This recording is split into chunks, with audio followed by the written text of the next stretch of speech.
policy នឹងឲ្យវា execute ហើយរុញទៅកាន់ machine client មកយើងអូខេអញ្ចឹងឥឡូវបន្ទាប់ពីយើង execute ហើយយើងចូលមកកាន់ machine client មកយើង force វាដែរមក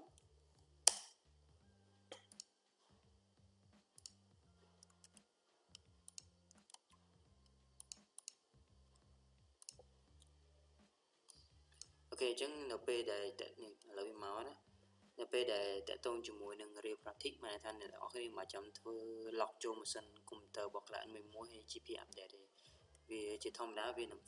force ចេញពី server ហើយប៉ុន្តែវាត្រូវការពេលវេលាបន្តិចណាដើម្បីឲ្យវា force policy ទៅកាន់ computer មួយណាបើសិនអ្នកនរគ្នាចង់ឲ្យវាលឿនអ្នកនរគ្នាអាចចូលទៅ manual លើ computer មួយបាន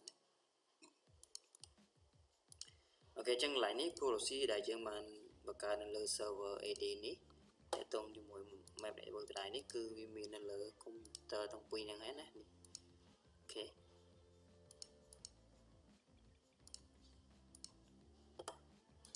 អូខេឥឡូវឧទាហរណ៍ថាខ្ញុំចូលមកកាន់កន្លែង computer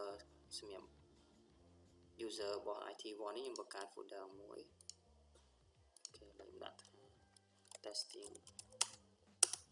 អូខេខ្ញុំដាក់រូបភាពមួយអូខេអញ្ចឹងឥឡូវខ្ញុំចូលមកកាន់ computer របស់ user 2នេះខ្ញុំមកមើលវាមានដែរឃើញទេអូខេយើងចូលមកមើលលើ server ក៏មានដែរ server ឃើញទេអូខេ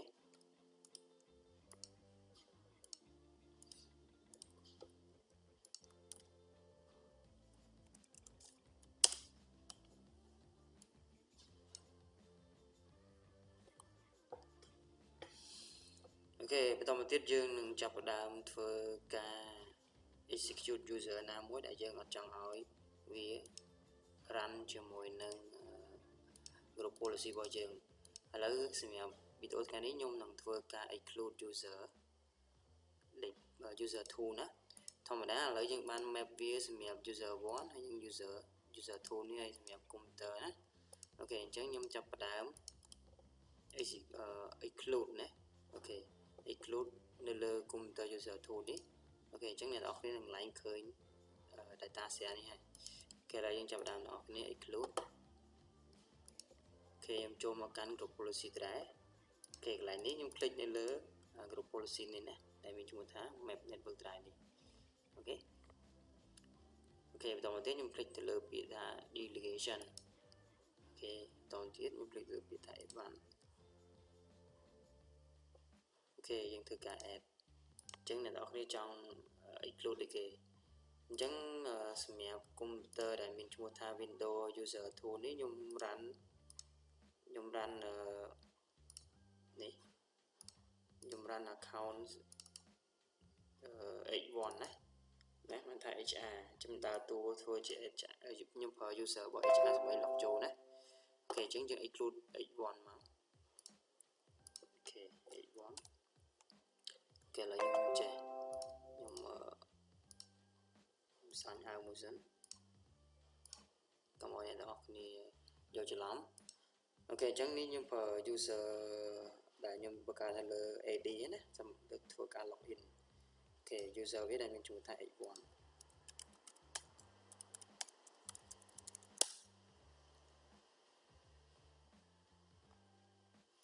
អូខេអញ្ចឹងនៅពេលដែលខ្ញុំ log ចូលទៅវានឹងឃើញត្រាយដោយសារតែខ្ញុំអត់ទាន់ exclude វាចេញណាអូខេឥឡូវយើងចាប់ផ្ដើមធ្វើ exclude ទាំងអស់គ្នាអញ្ចឹងខ្ញុំ exclude H1 ចេញណាខ្ញុំចូលកន្លែង AD អូខេឥឡូវខ្ញុំបិទវាម្ដងទៀតអូខេខ្ញុំคลิกទៅលើ map network drive ខ្ញុំចូលពាក្យថា delegation click advanced click add ខ្ញុំចុចថា H1 ណាខ្ញុំដក H1 ចេញណានេះ H1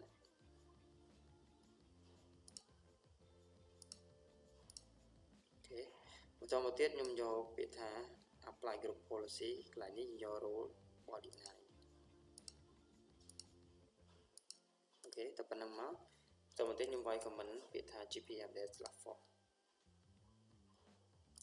អូខេចា៎នេះខ្ញុំ gp update/for ដែរណាសម្រាប់ account របស់ IT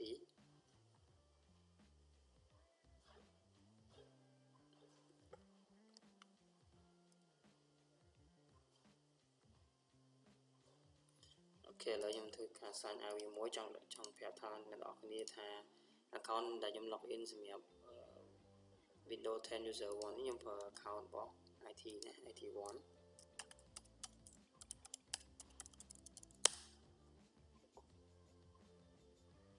ចឹង user ដែលខ្ញុំ exclude គឺខ្ញុំ exclude សម្រាប់តែ HR1 នេះទេណា H1 នេះទេចឹង map network drive គួរតែមកសម្រាប់ IT1 គេឃើញមកប៉ុន្តែសម្រាប់ HR1 នេះគួរតែអត់មកទេណាអូខេចឹងអ្នកនរគ្នាឃើញមកណាចឹងខ្ញុំ sign out មួយអូខេតោះទៀតខ្ញុំ log ម្ដងទៀត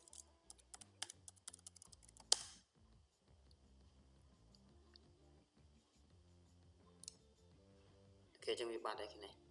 ចឹងមិនថាយើងបាន exclude នៅលើ group policy របស់យើងតាក់ទងជាមួយនឹង user H1 នេះអូខេនេះ H1 នេះណាចឹងនៅពេលដែលគាត់ log ចូលមកគឺអត់មានឃើញ map network drive ដែលយើងបានធ្វើនៅលើ AD ទេណា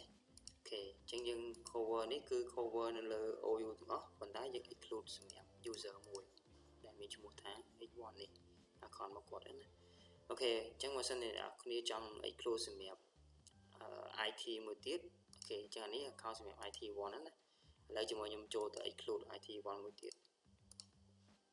អូខេជា IT1 យើងអត់ exclude ទេចឹងវាប្រើបានចឹងឥឡូវខ្ញុំចូលទៅ exclude IT1 មួយទៀតមើលណា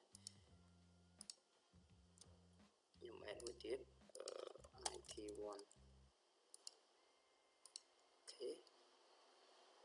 ខ្ញុំคลิกទៅលើ apply group policy នៅលើ deny នេះអូខេចឹងចាក់ស្ដែងគឺយើង exclude ពីរនេះណាអូខេចឹង computer ពីរនេះគួរតែអត់ឃើញទេណាចឹងនៅលើ H1 នេះវាអត់ឃើញមួយទេចឹងនៅសល់IT1 មួយទៀតដែលមាន computer ឈ្មោះថា user 1 នេះអូខេឥឡូវខ្ញុំចាប់ដើម GP update មួយហើយបន្តមកទៀតខ្ញុំ sign out វាចឹងអ្នកនរគ្នានឹងឃើញក្នុងបាតនេះ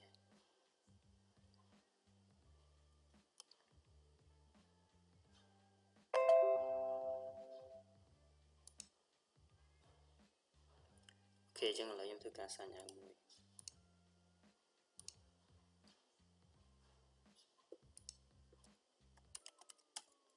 IT1 ណាចឹងមកយើង exclude ទាំងពីរអញ្ចឹងវាគួរតែអត់ឃើញទាំងពីរហ្នឹងអូខេអូខេចឹងអ្នកនរគ្នាអត់ឃើញទេណាចឹង share ដែលយើង map ចេញពី group policy របស់យើងគឺអត់មានទេណាអូខេឃើញទេអត់មានទាំងពីរឥឡូវខ្ញុំចង់ឲ្យនៅលើ HR1 នេះគឺឃើញវិញណាអូខេឥឡូវខ្ញុំចូលទៅ AD ខ្ញុំដក HR1 នេះចេញមកខ្ញុំ remove វាអូខេអញ្ចឹងខ្ញុំ group policy GP update អូខេអញ្ចឹងនៅលើ HR1 នេះខ្ញុំ GP update មក